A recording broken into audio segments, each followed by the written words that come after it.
In reality, there's no such thing as misdirection. At least it doesn't work. If I want to distract you from a deck of cards, I can't just say, don't look at the cards, because then you look at the cards. So by trying to misdirect you from the deck, I have actually directed your attention towards it. The interesting word here is directed, because directing works. So in other words, no matter where you look, you will always miss what's happening where you're not looking.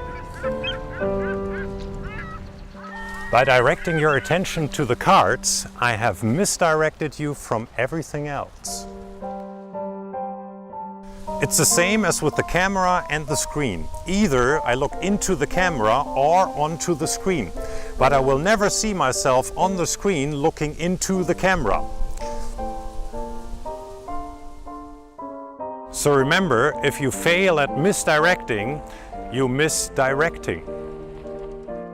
There's a cartoon where a banker, an unemployed man, and a refugee are sitting in front of 20 loaves of bread.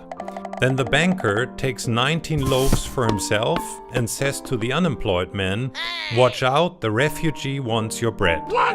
That's how misdirection works. Nobody can distract unemployed people from global capitalism by saying, "Don't look at the rich." But if you say, "Look, the refugee," then it works. And if we are honest, I'm not misdirecting you from tricks. I am misdirecting all of us from our problems and the world out there. When I try to find the 7 of spades and you try to figure out how it's done, then we get a break from feeling guilty about not making the world a better place. Finally, we are being misdirected from ourselves. But that's the problem with misdirection. As soon as I say what I am misdirecting you from, you instantly have to think about it again. I used to think magic is like a musical, escapism through distraction.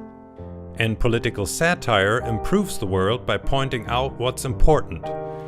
But then I realized satire doesn't improve anything, because it doesn't motivate me to take action. It's just frustrating, discouraging, and paralyzing me. But wouldn't it be great if you could distract yourself and feel so good after watching a show that you walk out feeling motivated and say, "Man, that was such an awesome card trick, I need to start riding my bicycle again." Or, "The dice trick was so amazing, I think I need to volunteer for a social project."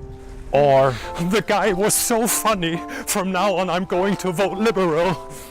Well, I guess it would be.